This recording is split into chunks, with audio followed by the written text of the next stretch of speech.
March 8th, 1951, 6:22 p.m. The gunshot echoed through St. Philip's Church like the crack of God's own judgment. 180 people froze. The bride screamed.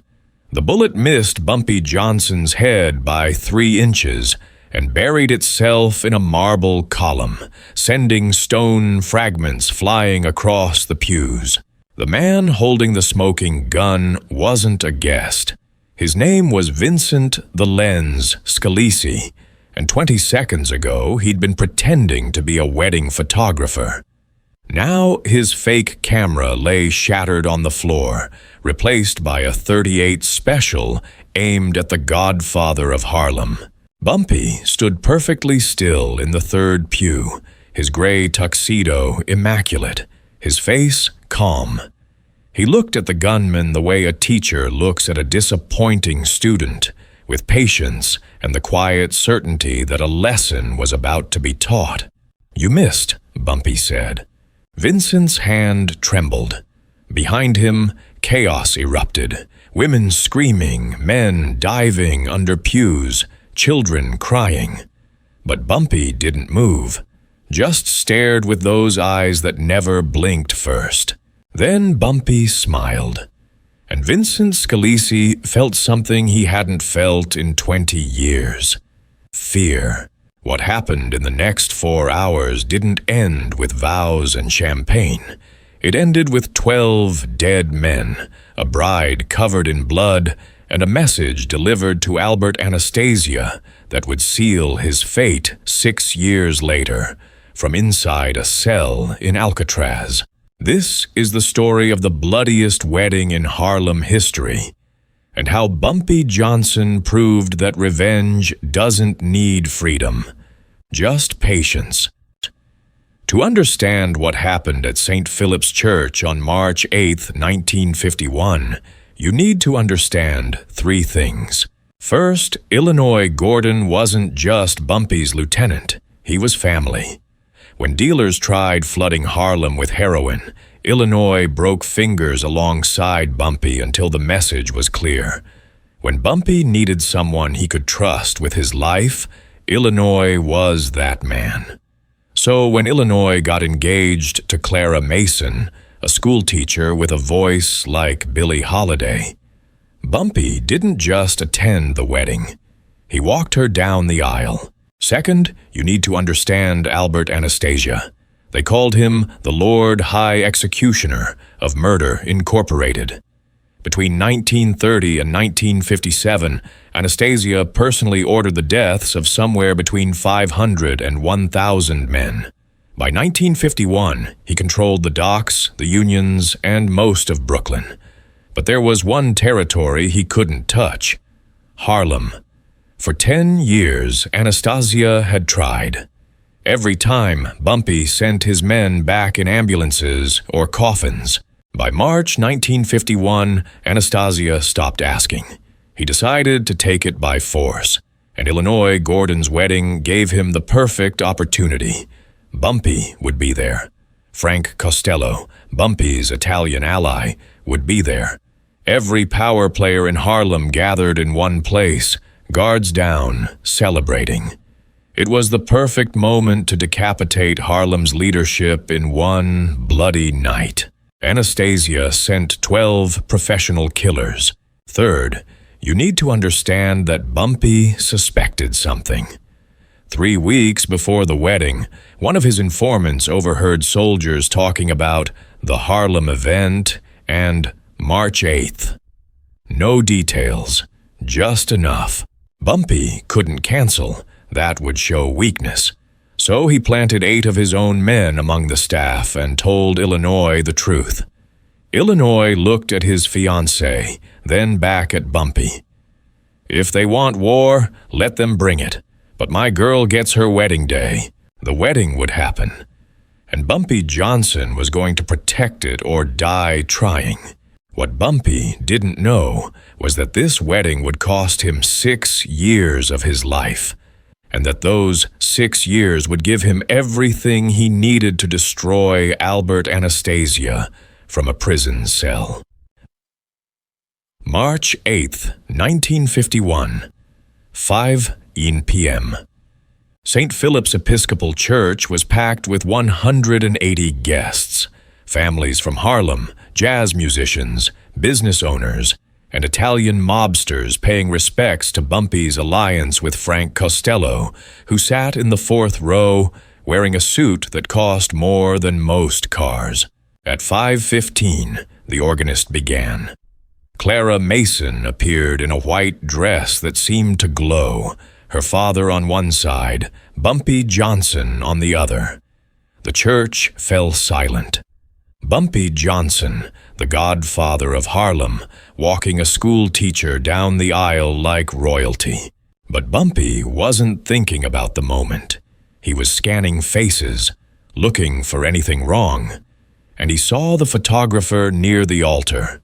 Professional, polite, except his hands were too still and he wore combat boots under his tuxedo.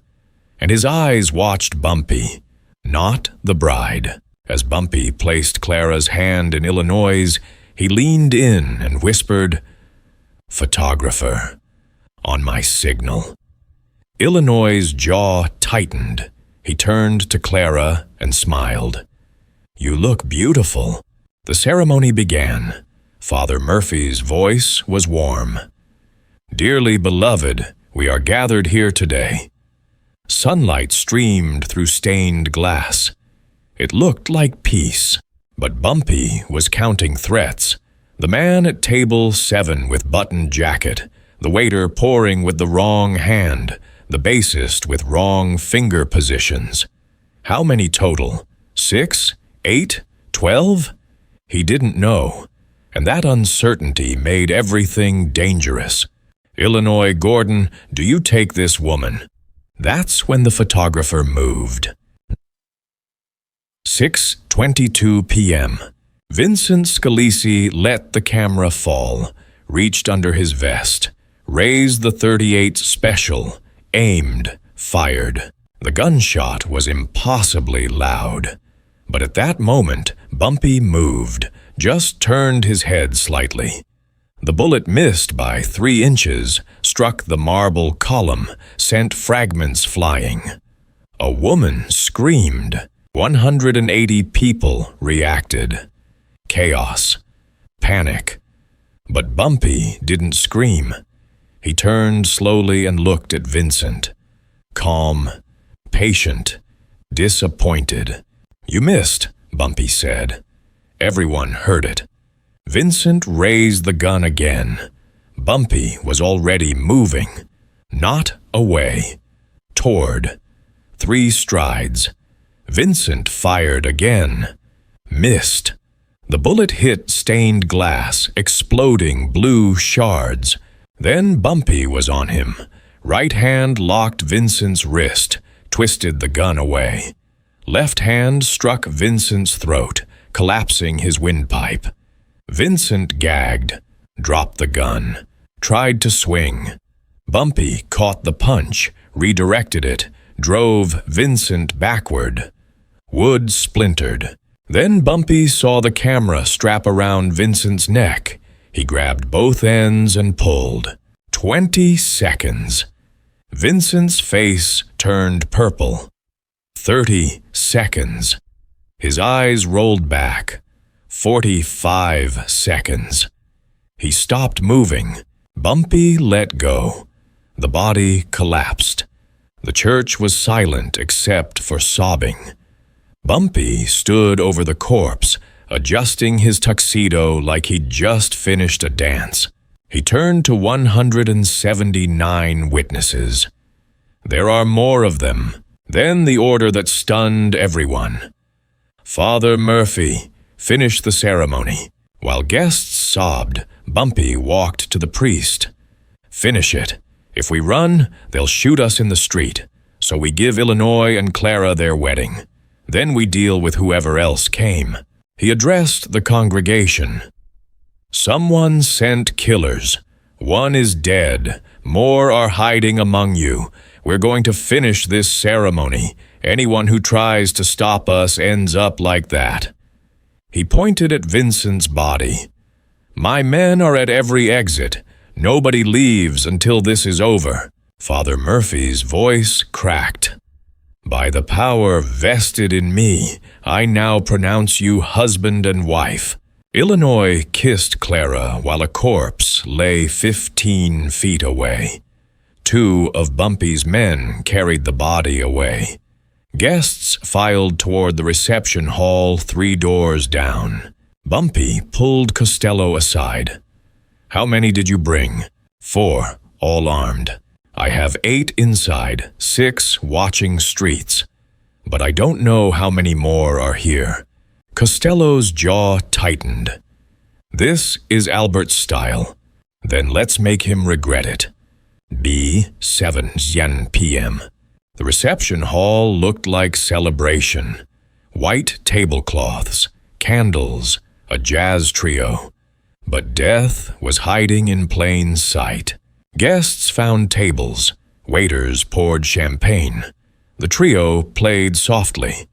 Clara and Illinois tried to smile. Bumpy positioned himself where he could see both the dance floor and exits. At 7:15, toasts began.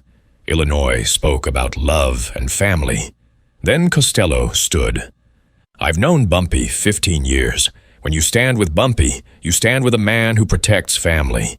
Illinois is family. Clara is family now. Tonight, we're all family. He raised his glass. To family, and to anyone who threatens family, you picked the wrong wedding. Applause. But Bumpy heard something underneath, metal on metal. Table 9. A waiter bent to retrieve something. The way he moved, too careful, told Bumpy everything. 7:30 p.m. The first dance. Illinois and Clara took the floor to At Last. Her dress swirled. For one moment it looked perfect. Then 3 waiters converged from different directions. No trays. Hands near their bodies. Marcus, Bumpy's planted man, intercepted the first. Where's the bathroom? The fake waiter tried stepping around. Marcus blocked him. The waiter's hand moved toward his waist. Marcus hit him, shoulder to chest, driving him through the kitchen door, shouting, breaking glass. The music stopped.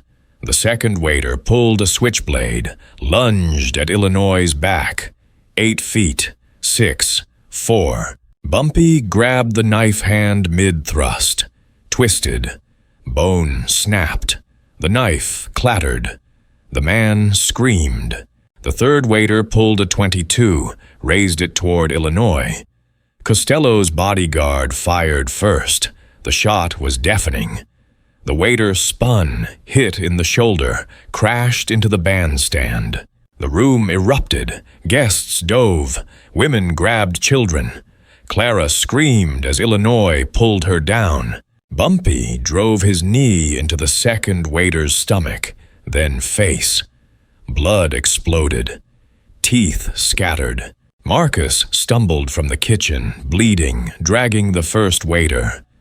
2 more ran out back. 3 down. But how many left? Bumpy grabbed Illinois. Get Clara to the storage room. Lock it. Don't come out until I knock 3 times. I'm not. That's an order. Protect your wife. Illinois carried Clara away. Costello appeared, gun drawn. This is Anastasia.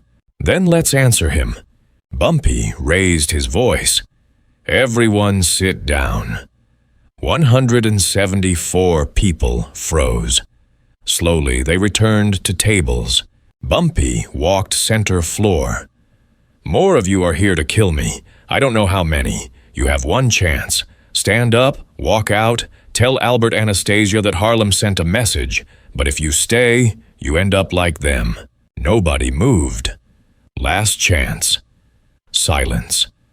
All right then. 1 p.m. Bumpy started walking between tables, watching eyes, breathing. The tells that separated scared guests from hidden killers. Table 1, family with children. Real fear. Bumpy moved on. Table 4. Italian man, jacket buttoned, hands tense. Stand up. The man stood, terrified. Open your jacket. Nothing. Just fear. Table 7. A man who hadn't touched food. Stand. Name. Michael Rossi. Who do you know here? The groom. We grew up in Chicago. Illinois is from Biloxi. The man's eyes shifted. Bumpy shot him in the leg. Screams. Rossi collapsed. A .38 clattered from his jacket. 4 down. Table 9. Empty chair. Marcus checked the bathroom.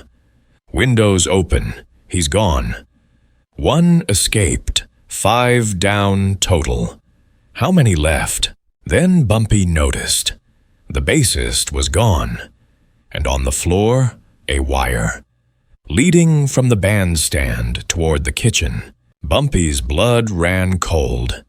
Everybody out, now, through the front door, run! People stampeded toward the exit. Bumpy grabbed Costello. Get them out, The kitchen door burst open. 5 men, all armed. One held a device with a timer. Wires, plastique, a bomb. 8:45 p.m. Time slowed. The 5 men spreading out, the bomb carrier heading toward the center, Costello's men pulling weapons, Bumpy's men drawing guns. If that bomb went off, everyone still inside, guests, children, Illinois, Clara, would die. The bassist with the sawed-off shotgun fired at the ceiling lights. Glass exploded. Half the room went dark. Then hell broke loose. Costello's men opened fire. The 5 scattered. The bomb carrier was moving toward center, timer ticking. 2:17, 2:16, 2:15. Bumpy dove behind a table as shotgun blast splintered wood. He rolled, came up firing, hit one attacker behind the bar. The man dropped. 6 down. Jerome, Bumpy's man, tackled the bomb carrier. They went down. The device skidded across the floor. 2:03. 2:02. The bassist swung his shotgun toward them, fired. Jerome arched, went still, but his weight pinned the carrier. 7 dead, including Jerome. The bomb sat alone. 1:48. 1:47. One attacker near the columns fired at Bumpy. One grazed his shoulder. Bumpy leaned around, fired back. 2 shots, both hit. 7 down total. The bassist reloaded. 2 men behind the bar. The bomb carrier pinned. Timer. 1:22. 1:21. Costello appeared. Guests are out, just us and them. And that bomb, 90 seconds. Can you disarm it? No, you? Costello shook his head. Behind the bar, one attacker popped up, fired wildly. Costello's bodyguard shot back. 8 down. The second man behind the bar ran. Marcus tackled him. They fought. The attacker pulled a knife. Marcus grabbed his wrist, slammed it until the knife fell, snapped his neck. 9 down. The bassist finished reloading, raised the shotgun toward Bumpy. 50 feet, clear shot. Bumpy and Costello fired simultaneously. The bassist jerked twice, crashed backward. His shotgun discharged into the ceiling. 10 down. The bomb carrier, free from Jerome's weight, scrambled toward the device. 43 seconds. Grabbed it, started running toward the storage room. Bumpy saw his intention. Detonate near the storage room. Kill Illinois and Clara. Bumpy ran. Not toward cover, toward the bomber. 30 feet, 20. The bomber heard footsteps, turned, tried aiming a pistol one-handed. Bumpy didn't slow. 15 feet. 10. The bomber fired. Missed. 5 feet. Bumpy hit him full speed, driving him into the wall. The bomb flew from his hands, skidded toward the entrance. 28 seconds. They crashed down. The bomber got on top, choking Bumpy, vision tunneling, the bomber laughing. "You're all going to—" Marcus appeared, put his gun to the bomber's temple, fired. 11 dead. Bumpy shoved the corpse off, gasping. The bomb. 16 seconds. "Get Illinois and Clara," Bumpy shouted. "Out the back, now." Marcus ran. Bumpy ran toward the bomb, not to disarm it, to move it somewhere safe. He grabbed the device. Warm plastic explosive. Timer 0.9, 0.8. Bumpy ran to the front door, kicked it open. Across the street, empty lot. Construction site. 0.5, 0.4. Bumpy threw it as hard as he could. It arced through the March night. 0.0, 0.00. The explosion was massive. The shock wave shattered every window. The building shook. Plaster fell. But the structure held. Across the street, the empty lot was a crater. Debris rained. Then silence. Bumpy stood slowly, bleeding, ears ringing, tuxedo ruined. Behind him, Marcus emerged with Illinois and Clara. The bride was shaking. Illinois held her like glass. They were alive. Outside, sirens approached. Costello walked up, cigarette in shaking hands. 11 dead. You think that was all? 12? Bumpy corrected. Don't forget the church. 12. Costello exhaled smoke. Albert's going to hear about this by midnight. Good. Bumpy pulled something from the last bomber's jacket. A folded note. 4 words. From AA. March belongs to Albert. Bumpy stared at the note, then at Costello. Tell Vito what happened tonight. Tell him Albert's getting reckless. Tell him I'll remember this. Costello nodded slowly. I'll make the call. Didi. June 15th, 1952. 15 months later. Bumpy Johnson stood in a courtroom facing a judge he'd never met and charges he'd never committed. Possession with intent to distribute. 10 kilograms of heroin found in a warehouse Bumpy hadn't visited in 3 years. Witnesses who swore they'd seen him there. A prosecutor who smiled like he'd already won. The verdict came fast. Guilty. The sentence faster. 15 years. Alcatraz. As they led Bumpy away in chains, he saw a man in the back of the courtroom. Expensive suit. Cold smile. The man didn't say anything. Didn't have to. Albert Anastasia had learned his lesson. You don't send 12 men with guns. You send 1 man with a badge. Dom. Alcatraz Federal Penitentiary. 1952, 1957.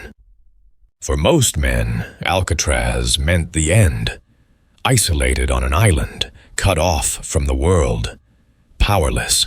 Bumpy Johnson wasn't most men. From his cell on B Block, Bumpy watched, listened, learned. Prison was just another kind of territory. And every territory had people who wanted something. Guards who needed money, inmates who needed protection, administrators who needed problems solved. Within 6 months, Bumpy was running Alcatraz the same way he'd run Harlem. Not with violence. That drew attention. With favors, with information, with the kind of power that didn't need to be loud. And he started writing letters, not to soldiers or hitmen, to accountants in New York who kept books for men like Anastasia, to lawyers who'd buried bodies, literal and financial, to union officials who knew where the cash moved. The letters were simple: questions, observations, requests for small pieces of information. How many times has Anastasia's dock shipment been late this quarter?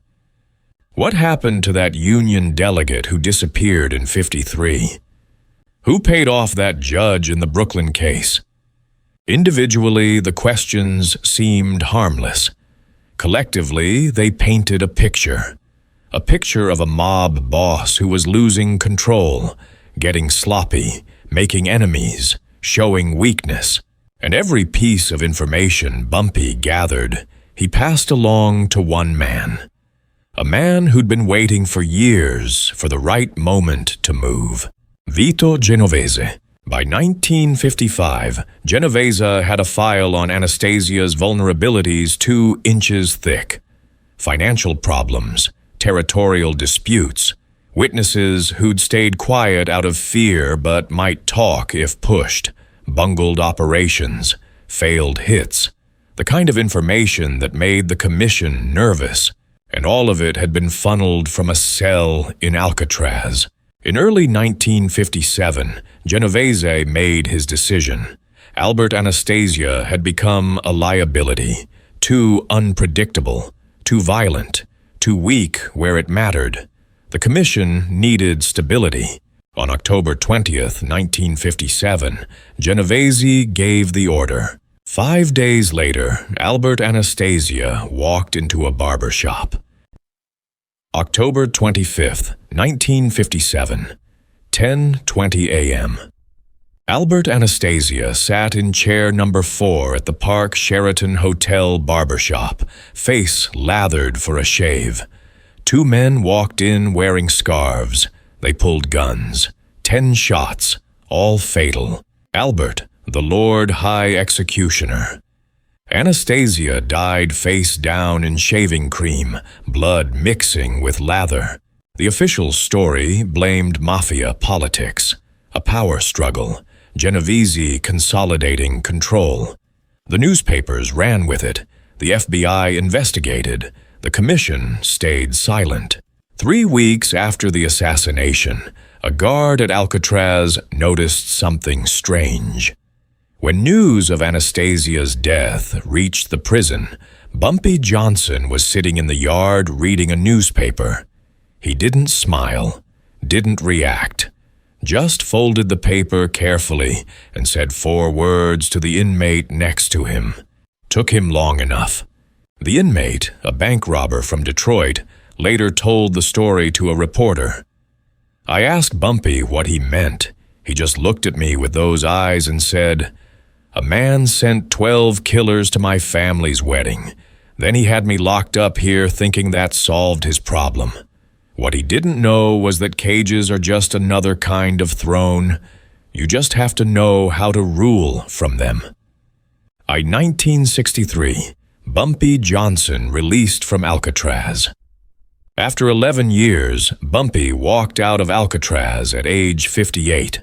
Older, grayer, but not weaker. He returned to Harlem to find it changed. New players, new rules. But within 6 months, the old king was back on his throne. Because Bumpy Johnson had learned something in Alcatraz that most men never understand. Power isn't about being free, it's about being patient. Gilles, November 1964. Illinois and Clara Gordon sat in their Sugar Hill apartment with their 3 children. The oldest, a boy named David, was learning to read. Clara was teaching at the same school she'd worked at before the wedding. There was a knock. Bumpy stood there holding a large frame wrapped in paper. Wedding present. Took a while to have it made. Illinois unwrapped it. Inside, the only photograph that survived that night. Illinois and Clara's first dance, her dress swirling, both smiling. But the background showed the truth. Bullet holes, overturned tables, and in the shadows, Bumpy watching, protecting. Beneath the photo, an engraved plate. March 8th, 1951. The day love survived war. Clara started crying. Illinois embraced her. "Thank you," Illinois whispered. Bumpy nodded. "You asked for a wedding day. I made sure you got one." He headed toward the door, then stopped. "Oh, and Illinois? You remember what I told you that night about Albert? You said you'd remember." "I did, for 6 years, from a cell. That's the thing about revenge. It doesn't need freedom, just patience. And Albert Anastasia learned that the hard way." The door closed. Illinois looked at his wife, at the photograph, at the apartment Bumpy had helped them afford. "He really is the Godfather of Harlem," Clara said softly. Illinois held her close. "Yes, and he's the most dangerous kind, the kind who never forgets and never stops." The story of the wedding ambush became legend in Harlem. 12 professional killers sent by Albert Anastasia, all 12 dead, a bride in a blood-stained dress, and 6 years later, Anastasia dead in a barber's chair. Some said it was coincidence, a mafia power struggle that had nothing to do with a wedding in 1951. But everyone who was there that night knew better. The photograph hung in Illinois Gordon's living room for 50 years. When their son David grew up and asked about it, Illinois told him the truth. Uncle Bumpy saved our lives that night, and 6 years later, the man who tried to kill him died in a barber's chair. The FBI said it was Mafia politics. But if you knew Bumpy Johnson, you knew better. He didn't believe in coincidence. He believed in consequences. And he believed that a cage couldn't stop a king. It just made him more dangerous. Albert Anastasia's assassination remains officially unsolved. The commission blamed internal politics. Vito Genovese took credit, but Bumpy Johnson never spoke about it publicly. He didn't have to. The message was already clear. You don't come to Harlem. You don't threaten family. And you definitely don't send a man to Alcatraz thinking it ends the war. Because some men rule from thrones, some men rule from streets, and some men, like Bumpy Johnson, can rule from a prison cell 6 years and 1,800 miles away. March 8th, 1951. 12 men walked into a wedding. None of them walked out. 6 years later, the man who sent them died face down in shaving cream. And the Godfather of Harlem proved that revenge doesn't have a statute of limitations, just a long memory and infinite patience. I really want to know, where in the world are you watching this from? Drop your city or country in the comments. This story has reached readers on every continent, and I'm always amazed by how far these legends travel. Drop a comment. Share this story. Let's talk about it. If this story of the bloodiest wedding in Harlem history hit different, drop a like and subscribe. See you in the next one.